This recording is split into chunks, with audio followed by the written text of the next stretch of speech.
Maybe we should start.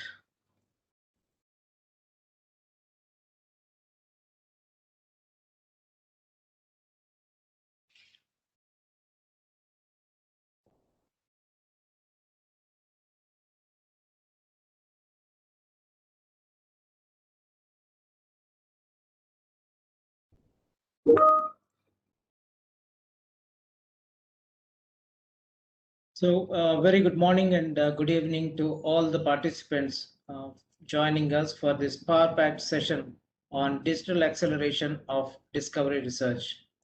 Leveraging digital technology to revolutionize R&D process in the life sciences industry is today's theme of discussion. Joining me are luminaries in the industry who are actually going to be the panelists for this session. I'm Dr. Ratnakar, moderator for this evening and morning for all of you.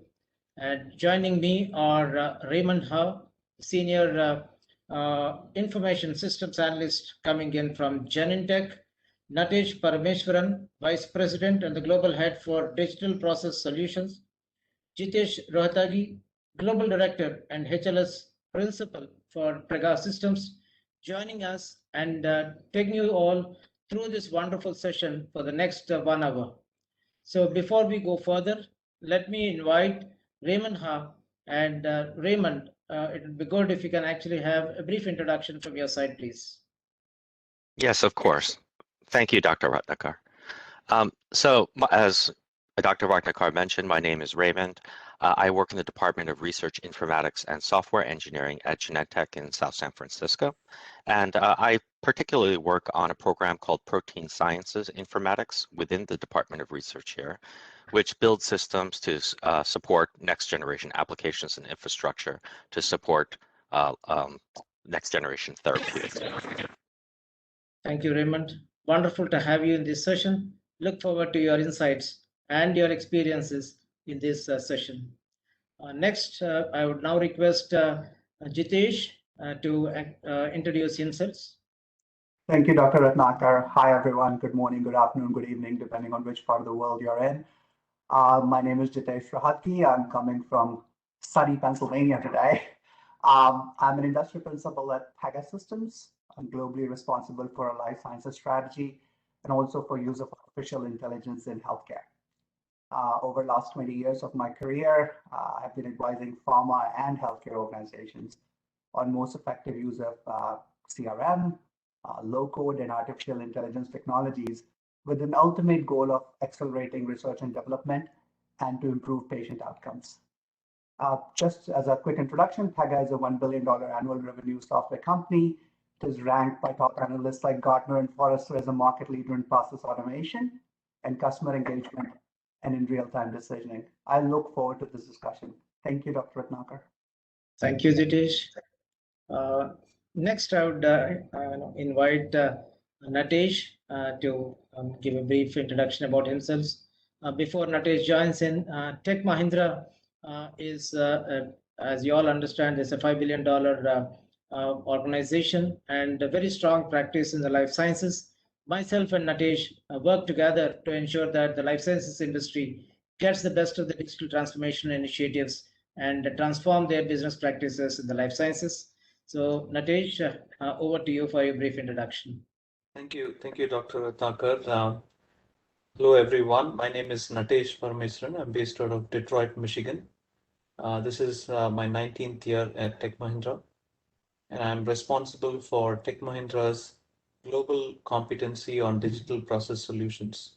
And we work very closely with strategic partners like Pegasystems to drive solutions and excellence to our customers.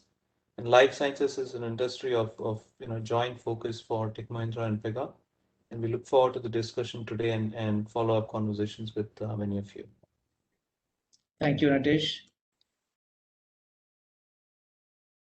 We are living in a time of enormous scientific innovation and promise for improved human health.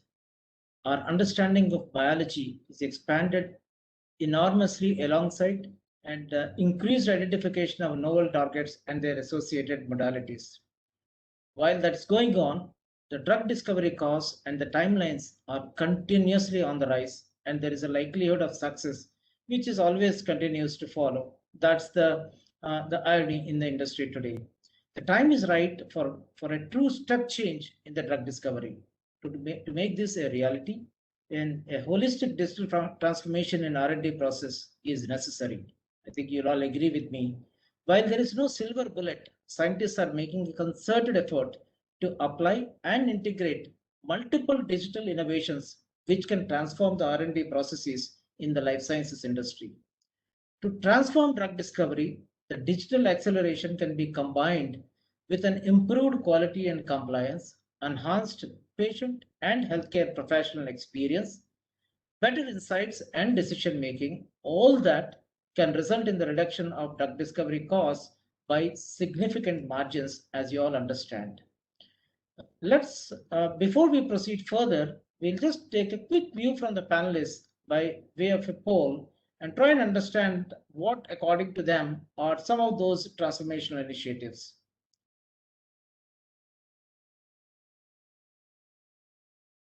So coming on the screen for you would be a couple of questions. You have a minute with you. If you can actually help us understand from your perspective, what are those technologies which are actually shaping up the industry?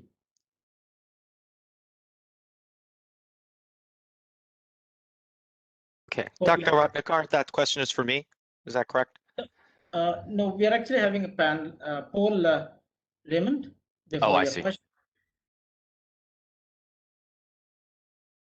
Nina, can we have the poll, please?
Wonderful, thank you.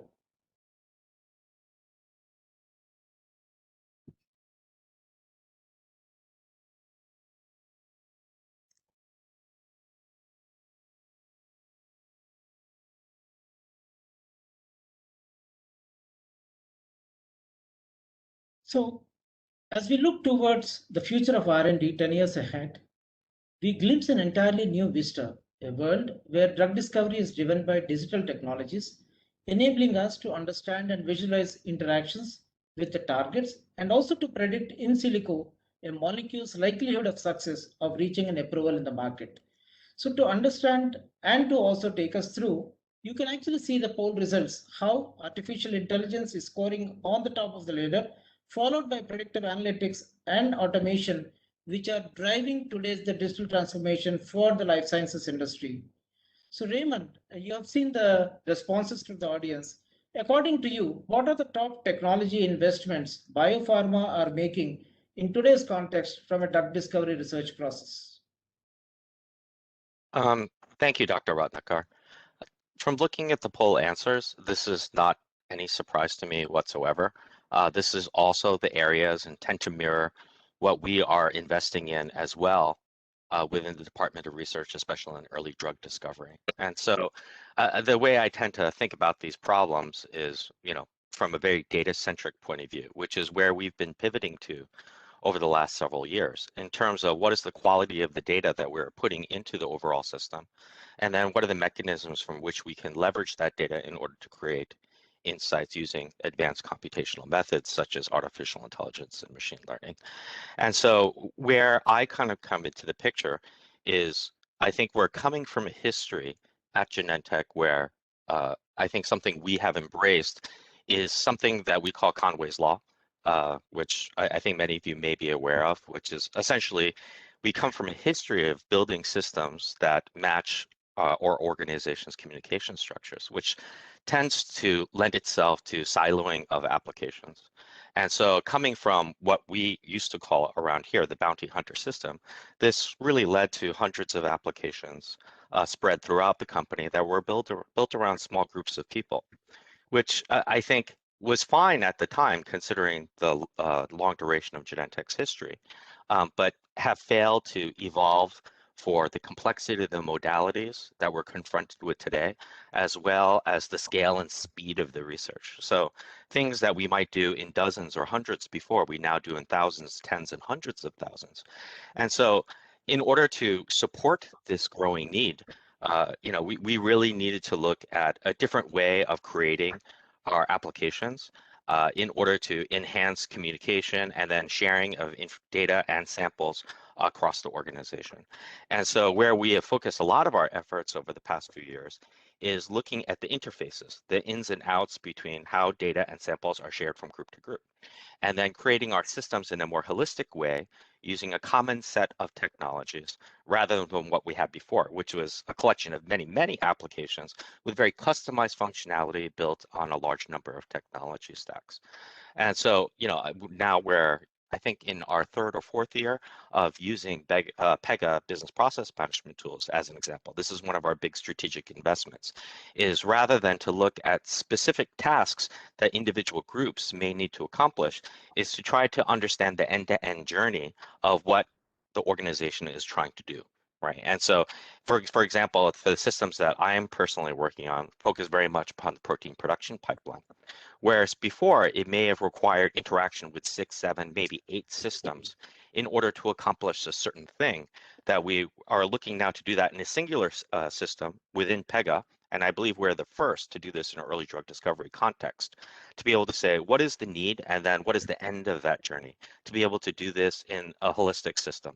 And we do this with an integration heavy strategy. We're understanding all of the integration points with the different groups and therefore the different systems we need to work with, as well as understanding how we can do this in a high throughput fashion. So when thinking about automation, we have automation throughout all of these workflows.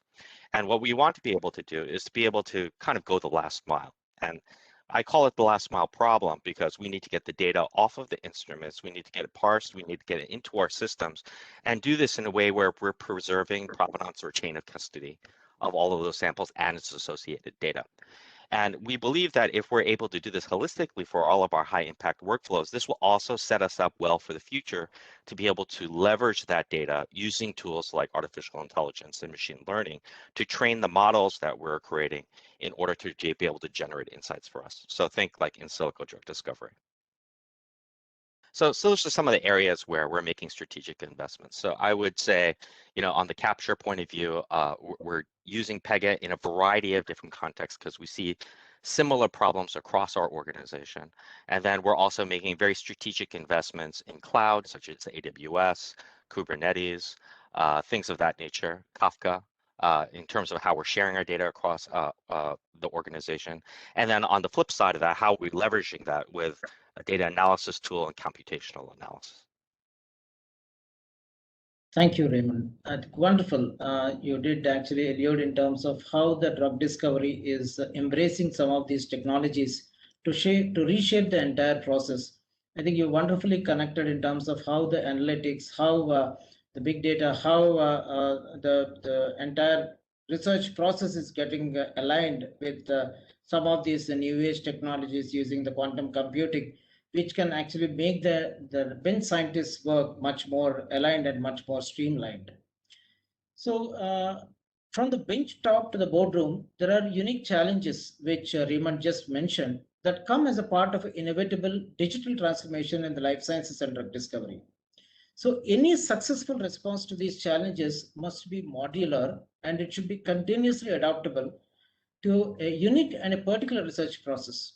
And the structure of the individual organization also matters a lot. So, Jitesh, you would have been observing the biopharma is seeking to reduce operational costs and improve cycle time within the research and development, which Raymond just alluded on. Can you please help highlight how outsourcing of the data and digital technologies help in operational excellence in drug discovery. Yeah, thank you, Dr. Ratnakar. First of all, Raymond, excellent summary. I think it kind of dovetails into my answers really well. To answer your question, how are we able to reduce operational costs and cycle time within R&D? I would like to break this question down into three parts, right? First, let's try and understand where did the costs come from. Then let's try to think about how did we get here. And then let's talk about how digital technologies like Pega can help, because if we don't know where we come from, it's always hard to know how to solve that challenge or how we've been able to solve that challenge. And I think everybody's sort of familiar with this cost of developing a new drug study, which was done by Tufts Center of Study of Drug Development in 2014. And basically, the synopsis of it was that it takes about 10,000 compounds, 10 years on an average, and a cost of about $2.6 billion to get those 10,000 compounds, which are in drug discovery, to one approved FDA product. Now, that's a tremendous amount of money. Now, again, in this webinar, we are really focused on the drug discovery part of the process. So if we further break down that number into a slightly smaller number and only focus on things like target identification, target validation, discovery optimization, lead optimization, and all the way up to the candidate selection, you would find that there is still, over a period of 3 years, a cost of about $2 million per compound. And that's a cumulative cost, and that was something which is done by a study of NIH, which was published earlier, and that's what it talks about. So the time and the cost associated with this is tremendous. So let's talk about how did we get here? And I think Raymond alluded to that a little bit earlier, right? So again, discovery is all about labs, right? It's giving very, very smart people the access to equipment where they can do their experimentation and scientific research to make new discoveries, quite honestly. And when we started looking at automating some of these technologies, we said, okay, what is it you want, this lab? And we started putting in systems to help that department do whatever they needed to do. And that resulted in a lot of different systems. And pretty soon somebody realized, well, the experiments which are being done in one of these systems are sometimes repeated in the other system. Or if you are actually doing, for example, some sort of in vivo research, then the animal which you're using to get these results is exactly the same. And that led to this aha moment. Well, why aren't they connected? And then I guess in the way we have always done things in IT, we started to think about, oh, let's just connect them. And we started to connect them through point-to-point solutions. And pretty soon it was a spaghetti mesh. And this didn't stop, right? So changes kept coming. The process itself changed, the instrumentation changed. You mentioned outsourcing. We started giving assays out to BPOs and to CROs. Then we need to start thinking about, where was this data coming from?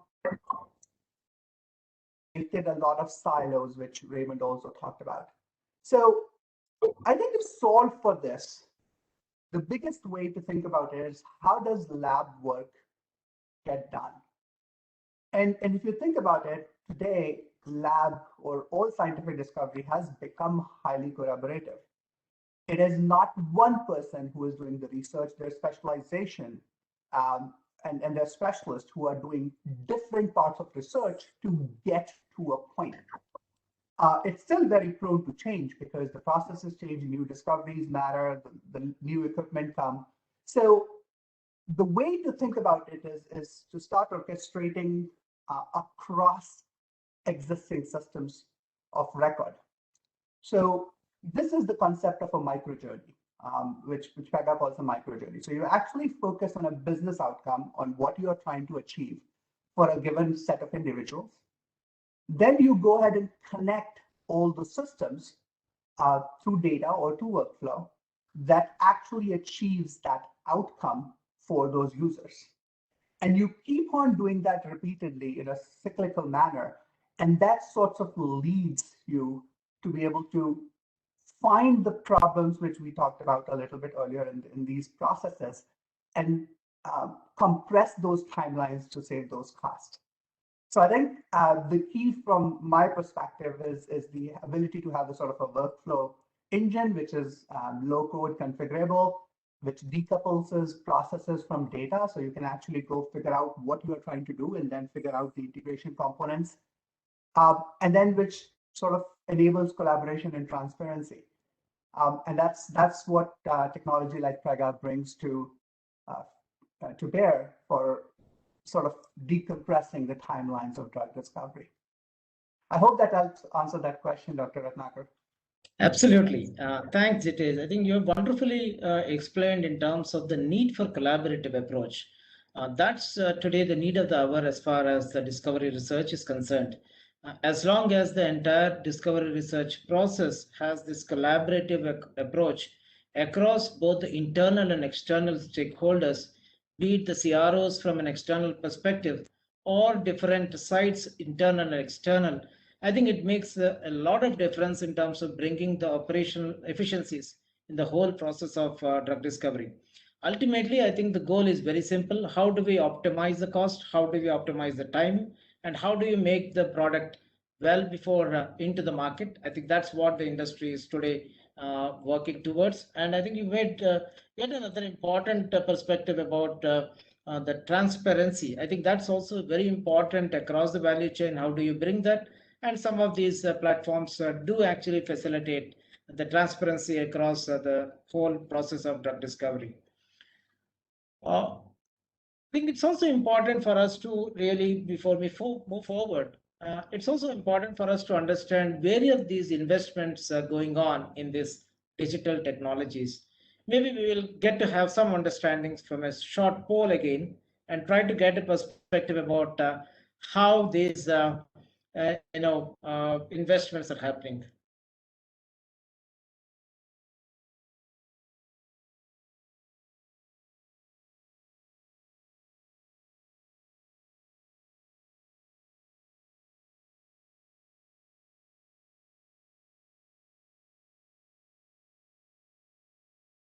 Yeah, while we're waiting on that poll, Jitesh, actually a couple of things that you said really jumped out at me.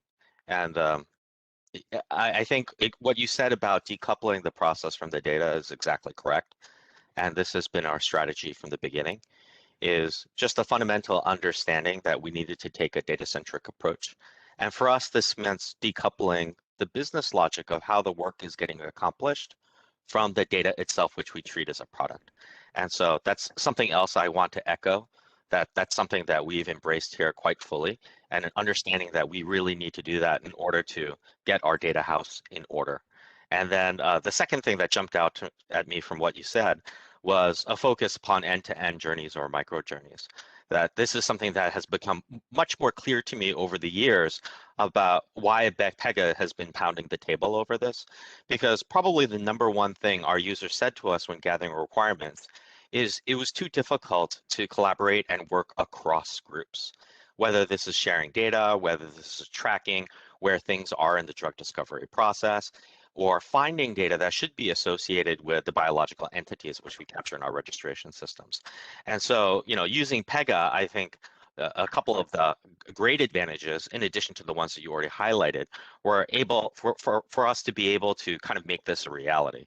And so we have our business logic, dedicated inside of our Pegasystems, and then a focus upon that horizontal end-to-end journey versus like a vertical silo. Fantastic, Raymond. That's great to know about it. I think if you see the poll results, it is very striking in terms of where the investments would be going around, and I think that resounds to what Raymond you are mentioning and what Jitesh was just alluded about in terms of data repeatability and superior data quality, and aimed towards reducing the turnaround time and reducing time to market. I think that's where the investments are going around, and I'm sure an organization like Genentech would actually be also aiming towards these areas where the investments would be predominantly going towards. Working in close partnerships with the specialist technology providers can enable companies to benefit from their technology expertise, what you just heard from Raymond and also Jitesh, and how are they actually applied to across research environment. I think that's something which today the entire biopharma is looking at in terms of this technology adoption.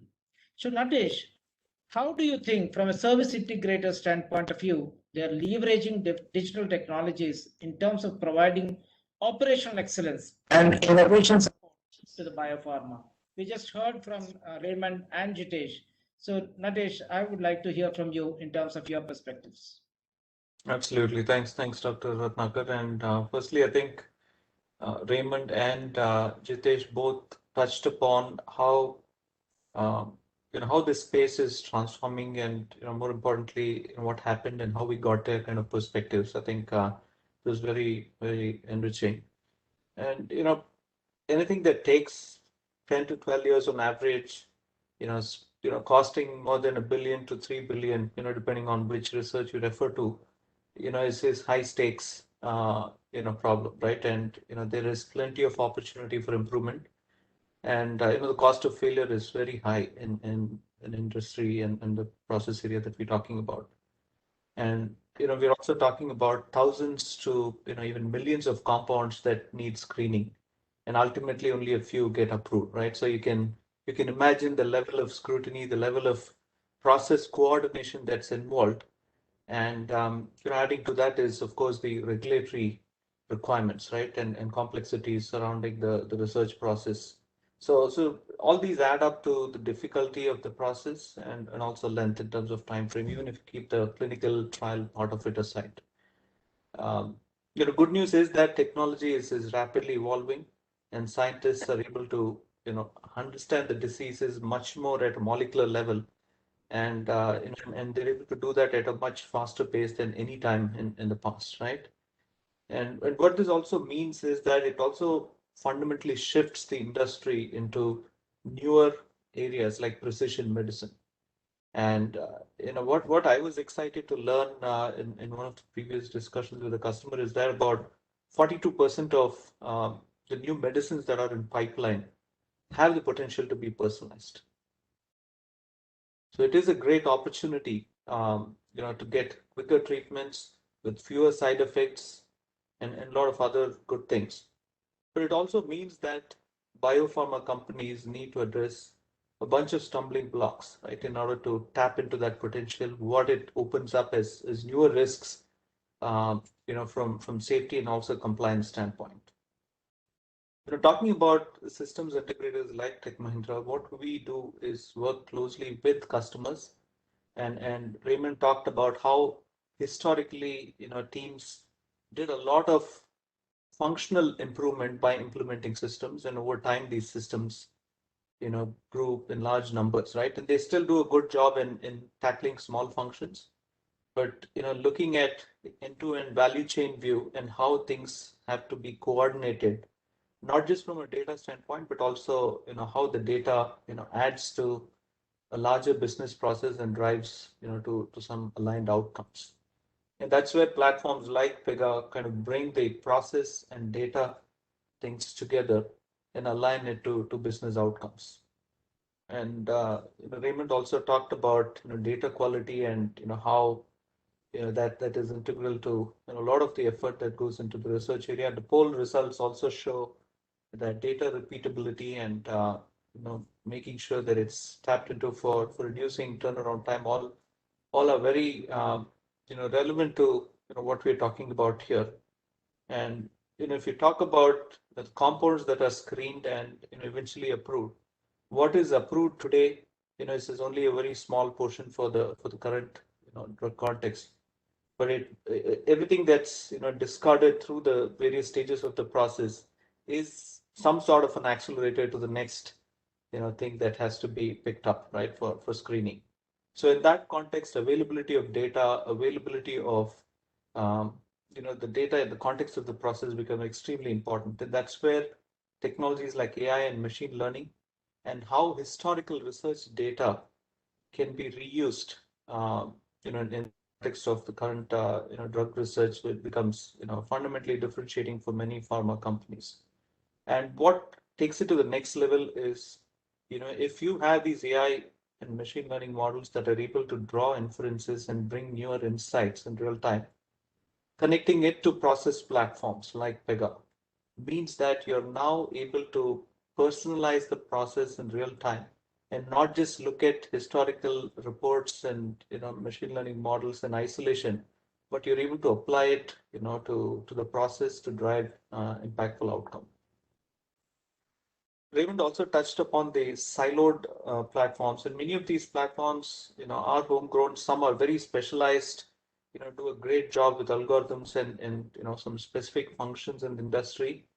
And again, these systems also different, whether you're talking to the R&D team or you're talking to the technicians in the lab. All of them have their own special tools and platforms, right? And not to talk about the supply chain side of the drug production and all that. And all those systems are really efficient in what they do over time. They've gotten sophisticated with functionality, but the data linkages and the process linkages can fundamentally make a difference between how quickly you can roll out stuff and the quality of the drug research, right? And that's where we tap into digital platforms like Pega and use capabilities like the process fabric, for example, and use capabilities like live data where you don't really have to move data between systems or do some aggregated reporting to draw insights, but go where data is and understand it in the context of the process, right? And ultimately, presenting it back to the user doesn't have to be, reinventing the wheel. You invested a lot in systems.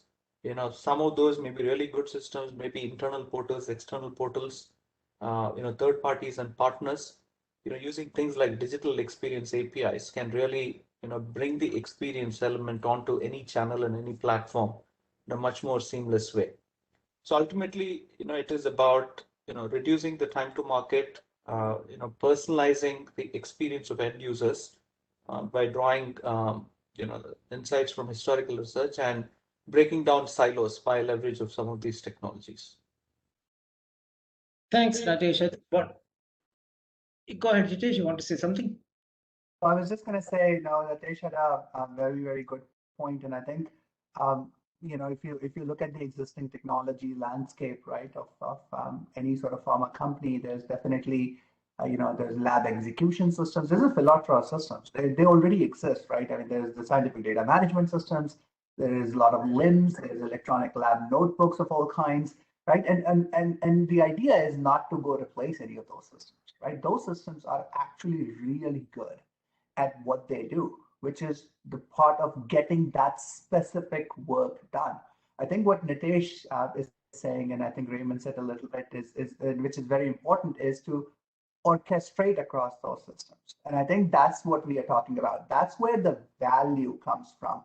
I mean, nobody is asking anybody to give up on the investments they've already made. In fact, the idea is, how do you make those investments even better and provide even more value to your existing organizations? Absolutely, Natesh. I think that's what Natesh was actually trying to bring out, a point of seamless integration across various platforms. I think rightly said by you. And I think today everyone is addressing in terms of how all these processes can help in seamless integration, and also allow the discovery scientists to make the product speed to the market. So the scale and the threat of today, the pandemic which we are in, has actually led to the need for rapid analysis of the diseases. That's what Natesh just pointed out in terms of personalizing or the personalized medicine. Because the better we understand it, the more easy we can help the healthcare professionals to make critical personalized treatment decision. That's where we see the application of next-gen technologies, which are playing a large role in the process for accelerating scientific research and enabling major breakthroughs. I think we have seen that as a best-in-class example of vaccines, and also a lot of therapeutics, which we have seen in the last 1 year. So, Jitesh, can you help us understand, according to you, in the current pandemic, which has actually disrupted the industry in many ways.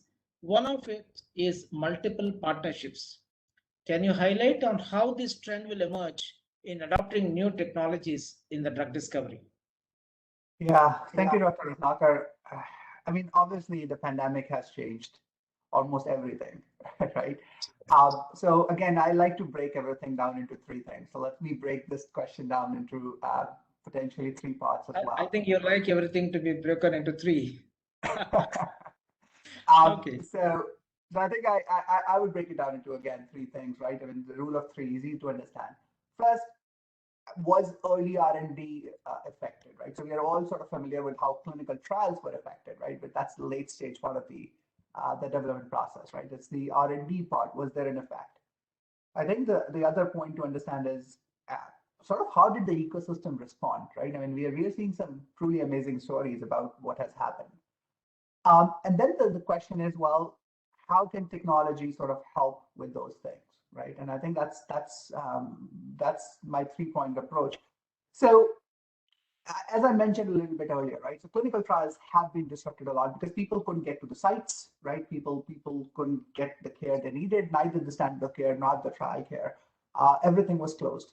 So that affected the trials a lot. But I think people sometimes forget that the non-clinical side of it, or the early discovery side of it, was impacted as well, because, well, multiple things, right? They were stay-at-home orders, so people couldn't actually go to lab. And if they can't go to lab, they can't do the essential duties.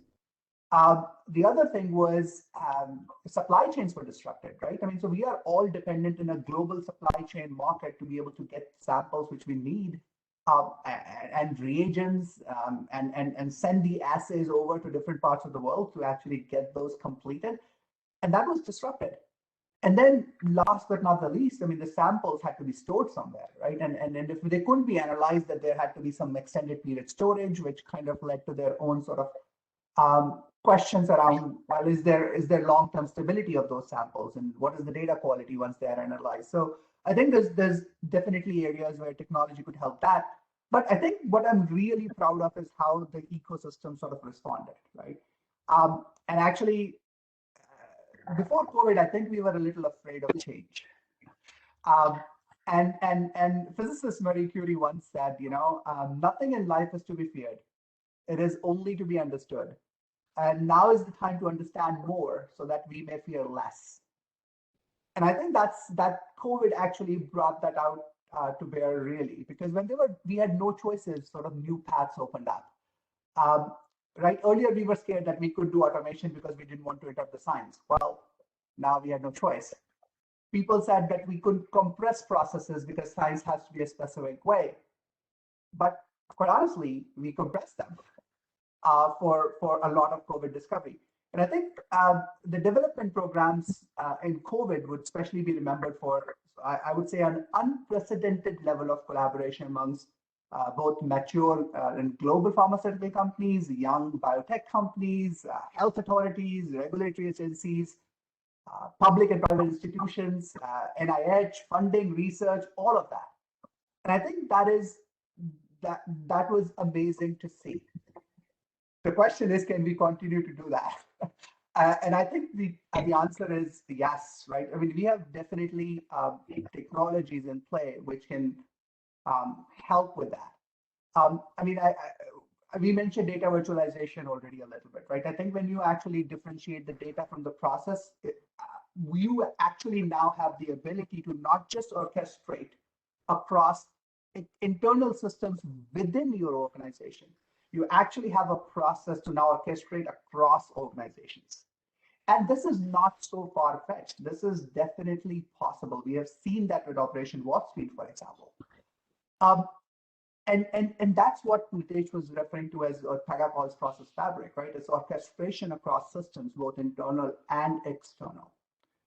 Then the third piece, which is very important here, is that artificial intelligence was mentioned multiple times. Once you actually start to look at these processes across internal and external systems, you can then identify the choke points.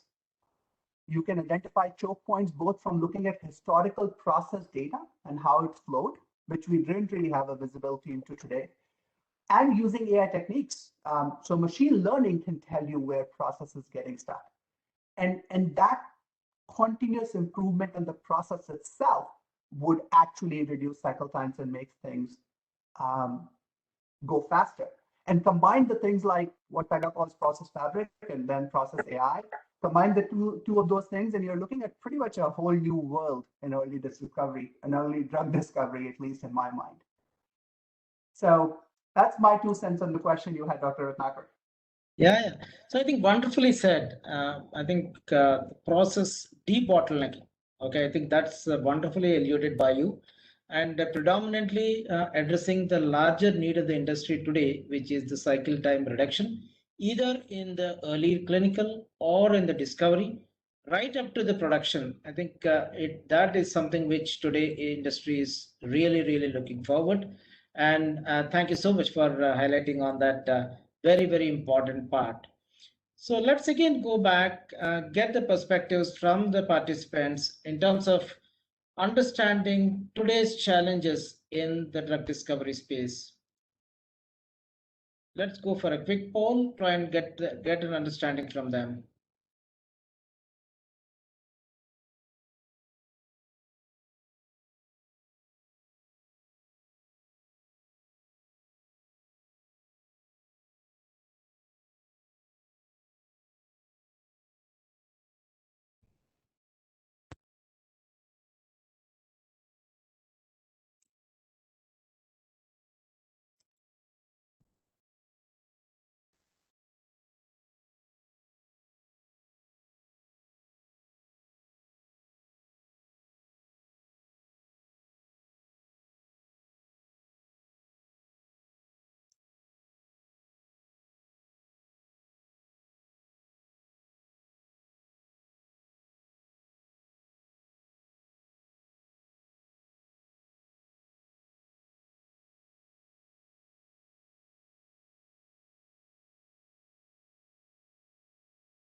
Absolutely. I think that's precisely what today industry is looking at.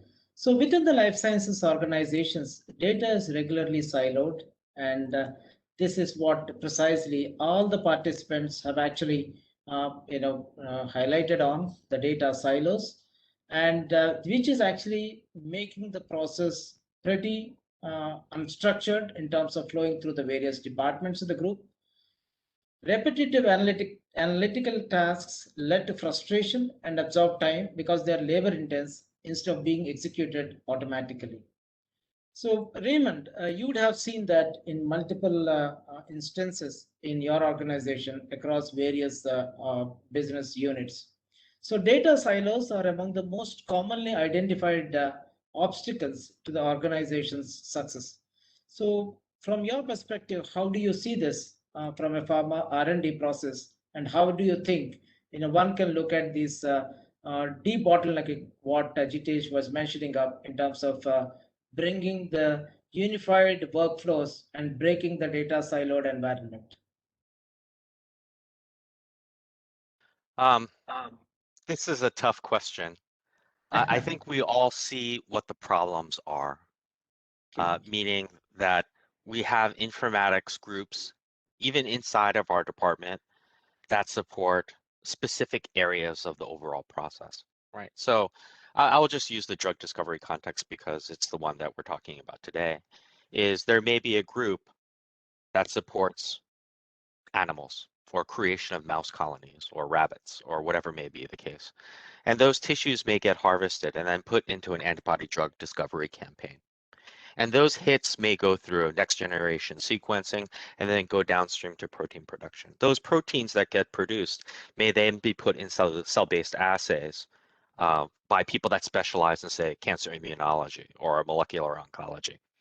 And as these things march downstream through I kind of think of this as a super workflow. There are separate informatics groups supporting each of these major functions. Even within these major functions, let's talk about my particular area of focus, the production context. There are several groups and multiple handoffs of data and exchanges of samples. And so what we have here is we have, I think, siloing created somewhat by organizational structure. It's the way the organization is set up to specialize in certain tasks and not necessarily think about upstream and downstream. Like, what are the people upstream of us? What are their concerns? And how are they working with systems? And downstream of that.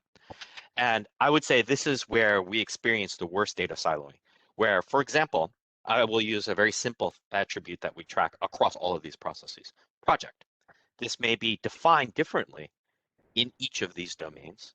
And then we need to somehow find a way to control the ontology from the beginning to the end of that process. Where we see the most success is when we increase the amount of collaboration and vision over what is happening upstream and downstream. And the farther we can extend that vision, the less siloing that we have. And so I kind of view this as a problem, as often IT organizations are set up to support specific groups, and those specific groups aren't necessarily incentivized to be able to collaborate upstream and downstream and be thinking about holistically for the organization what is best for the organization. They're incentivized to think about how can I get my task accomplished, right? And so I think one of the things that we as an organization, at least within research, have to grapple with is how can we think more holistically? How can we understand the full journey and what is trying to be accomplished here, which is discovery of new drugs? And for people to be able to, how shall I say, transcend. And what we say a lot around here is we need that ability to not only zoom in, but to also zoom out. To zoom in to understand fine detail, happy path, exceptions of individual processes and workflows we're looking to instantiate, but also to zoom out and understand where that fits in the bigger puzzle of what we're trying to accomplish, and then take those data considerations into account. And this is a big part of where we've come to a data-centric or data-first or data as a product point of view, is we need to follow the breadcrumbs of the data as they go throughout the extended journey and drive our decision-making around that architecture and the business processes surrounding it, rather than trying to drive it from the ground level about what individual users need. Because if we do that, then we're going to be stuck in a very difficult situation of multiple systems across different domain contexts that need to share samples and data throughout the entire drug discovery process with incompatible technologies, incompatible data, and therefore broken provenance and chain of custody, which will really compromise our ability to be able to leverage that data in the future. Absolutely. I think wonderfully alluded. I think most important is the integration of the upstream and downstream activities and breaking the data silos. And I'm sure organizations across the world are today trying to address this particular phenomenon, which is allowing this integration and have a unified view across the research process and make the life of discovery-based scientists much more streamlined. And the ultimate objective, as we've been discussing right from the word go, how do we reduce the time to market? I think if we can get some of these things, what Raymond you mentioned, I'm sure organizations like Genentech is trying to get into this particular state of world where we are seeing this integrated view of all these upstream, downstream activities to make the entire process streamlined and reducing the time to market. Yeah, and I just wanted to also make a comment about some of the difficulties with this, right? Is having that end-to-end understanding and the understanding upstream and downstream is just exceedingly difficult, right? Because an understanding of the foundational science and each of the steps of the process is kind of required in order to build the Pegasystems correctly. And I think what many of the groups, and I will speak for myself as well, am missing is that fine detail understanding from the beginning to the end of that process, right? It's really difficult to acquire that knowledge.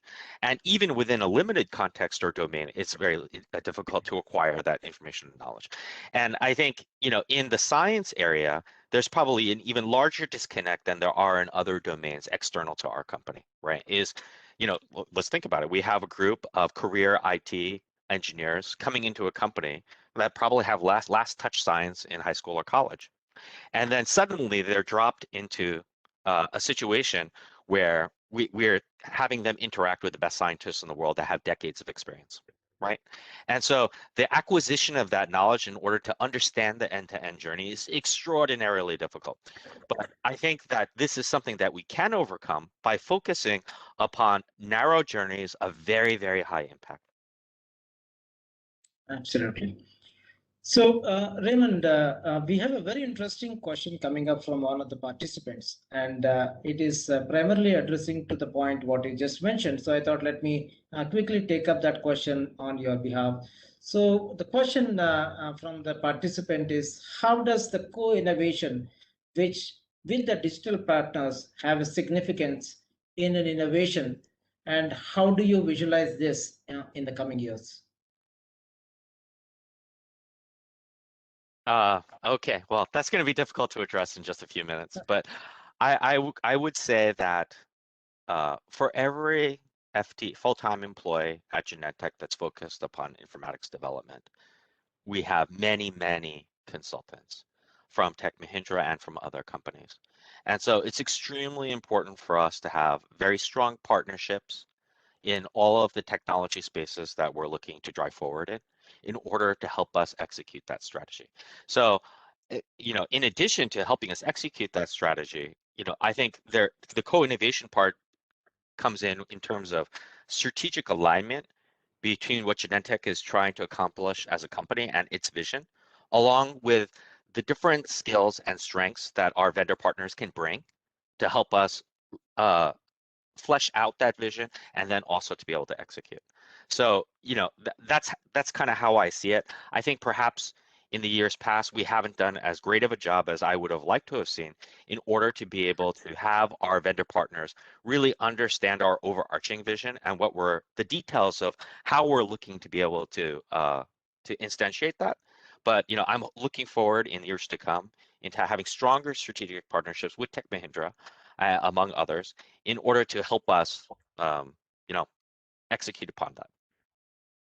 Fantastic. Yeah. So there is yet another important question which is coming up, and I would turn towards Jitesh to help us understand this little more. The question from the participant is, I think one other important point we should address is upon the how the integration with external databases and create a robust data lake from industry standpoint of view. That's where the industry is moving with a lot of decentralized clinical trials, which is now in use. So how do you actually address this? So he also suggests that we use a lot of variables nowadays and integration becomes a paramount importance. So Jitesh, can you just throw a highlight on this particular one? Sounds good. Yeah, I mean, it's a very interesting question, right? Because to me, data collection and data operationalizing the data are two different things, right? And I think the data lakes and data warehouses before that and other technologies who are all about let's go figure out wherever the data is and let's bring it together in one place does a good job of data collection. But I think the key component which it misses is the operationalization of data. And quite honestly, when you start thinking about it just from a data collection perspective, I think the scientists in the room are unconvinced that that would add too much value to them. So I think the key point in my mind, at least, is to start looking at not just trying to find the data first, right? But let's start to glean insights of whatever data we have. And also, if there's actually process automation which can be done without duplicating process, without duplicating data, I think that's another thing we should look into. Because when we start moving massive amounts of data from existing systems, lab automation systems, as I mentioned, ELNs, into a data lake, it's a huge effort, right? And sometimes the value of that effort is unclear. So I think we need to make sure that we actually start looking at process improve that process. And if that leads to collection of more and more data, which can answer questions from a scientific perspective and make drug discovery faster, then maybe that's the process I would recommend. Absolutely, I agree. Go ahead, Jitesh, if you don't mind me commenting on that, at Genentech, especially in the early drug discovery context, we're moving away from data warehouses and data lakes to an idea of a distributed data mesh where domain areas have custody of their own data. And this is trying to address the exact point that you're bringing up. Is I think it's a questionable benefit to try to aggregate all of that data and go through the extract, transform, load, and then having data scientists there trying to curate and maintain all of this data for and it's a big question on our mind whether or not this is worthy of the effort, right? When it makes more sense to have people that already understand what that data is also have the responsibility for maintaining it. Absolutely, Raymond.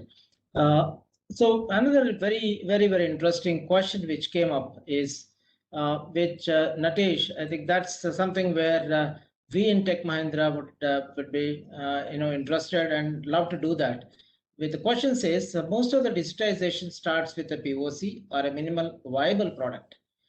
Do you think they should evolve into creating something a customer would absolutely love instead of something that is simply functional? I think that's what we've been actually doing that in Tech Mahindra. But Natesh, why did you help the participants understand a little more about it? Yeah, that's a lovely question, I would say. Um, what's interesting about all the data questions is how quickly context of the data gets abstracted, right? And Raymond talked about specific examples of how when you start an exercise within a function and you try to zoom out and zoom in, and a lot of people tend to forget how to zoom out, right? And that's where the knowledge gap of the process and understanding of those legacy systems all kind of get lost. And for transformation, especially in complex processes like discovery research areas, you need process sponsorship so that people with siloed functional areas can step up to a larger vision and align to the goal. And the goal could be compressing time frame. Goal could be to increase repeatability from past learnings. Whatever those goals are, I think having that common alignment would be very critical. And to be able to identify that minimum allowable product or what can make that quick impact, especially when you have an ecosystem of legacy applications and data is kind of siloed between these apps and also in possibly some common repositories. Identifying the process, identifying the data elements, and also the personas, and having that big picture, and tying them together into what we call in Pegasystems terminology, Jitesh highlighted as a micro journey, right? And what is that micro journey that can give the quickest impact, and how does that connect to the bigger picture, right? And in all our initiatives, as we form teams, we look at people on the business or IT, not just tags of roles, but ultimately people with the skills of being able to zoom in and zoom out, borrowing Raymond's verbiage. This is extremely critical to discover and find that minimum allowable product, right? And that kind of sets the momentum for transformation, because ultimately seeing quick results is extremely important, and seeing that consistently over a 4-week 6-week period as a rhythm is almost a prerequisite for any transformation these days, right? You can't afford to have long running multi-year transformation programs and you wait for an ROI after some time. Especially in a mission critical area like discovery research, you need to be able to show quick wins through MLPs or minimum allowable products, and also make it a practice that you continue to do that progressively. And I think that's where coming together of the expert scientists, technologists, and industry practitioners to form that is how we've been able to address some of the key customer problems. Absolutely. Thanks, Natesh. We have just a couple of minutes left out before we close the webinar for today. But before we close, I just have one question to all three of you. maybe I want a one-word answer in terms of your outlook towards digital acceleration in the discovery research. Natesh, from your side to start with. Exciting. Raymond. I want to go off script here and address one of the questions in the Q&A, if that's all right with you. I see someone here has asked about the stakeholder users of the drug discovery process being highly intellectual compared to a business process in, say, an insurance or bank. And does that pose any challenges? And I want to address that because I think that has context with this question. Sure. I guess I would say that there's a couple of battles that we tend to fight with these highly technical, highly educated users. Is first of all to get them to focus upon the need rather than the feature. And so I tend to call this the big red button problem. Is a user will come to you and say, in this system, I need a big red button that does X. And we're constantly struggling with trying to get the users refocused on what the need is of what they're hoping to accomplish. So I would say that is something that I feel like is the battle worth fighting. And also focusing upon the why of what we're working on, why it's important, what the impact is going to be, rather than what that's going to deliver and how it's going to help you in your day-to-day. And this kind of dovetails with our adoption of Agile process. And I think organizations say all the time we're going through Agile transformations and we want to be Agile and have continuous improvement in deployment and have MVPs. But I think really it's getting the teams and also your clients to understand and adopt the Agile mindset. And so those are the battles that I try to fight when it comes to working with our users, is a focus upon the need and the why, and then adoption of Agile mindset, right? In which case they will understand we will iterate to a lovable product. Fantastic. Thanks, Raymond, for giving such a wonderful perspective. There's yet another question, which is talking about, are there any success story of drug discovery process in Genentech or other companies in terms of a collaborative view? And to answer your question, that's where the three of us are together here. We have actually demonstrated that success story in the drug discovery process with a fantastic collaboration. That's what the whole discussion was talking about, how the collaboration can actually work in terms of digital transformation. And one of the success story is with the three of us, and that's where we stand tall before all of you with the kind of transformational initiatives which we are doing with the pharma companies. So before we end, I just also wanted to turn towards Jitesh and get his quick perspective on the digital acceleration for discovery research. Yeah, no, I think agility is the word which I was going to use, but I think Raymond sort of alluded to why that is important. So I think maybe then I'll switch to maybe a phrase: "Nothing in life is to be feared." Right? I used that earlier. I think there's a lot of opportunity for us to do amazing things together, and the first answer is we have always done it this way, right? Should not be the deterrent, because if we always just did that, nothing ever would improve. Thank you, Jitesh. Well said. So once again, on behalf of all the participants and on behalf of all the panelists, thank you so much for joining us on this particular webinar. Wonderful insights, great learning, great experiences. Together, I think we could actually address some of those critical issues today the pharmaceutical industry, biopharma is going through in terms of how the digital technologies can be adopted in the transformational programs for the drug discovery research. Thank you so much for sparing your time, Raymond, Jitesh, and Natesh. Thank you so much for joining us. And once again, a warm thanks from Tech Mahindra and Pega and Genentech for joining this particular program. Thank you all. Thank you, Dr. Ratnakar. Thanks, everyone. Thank you.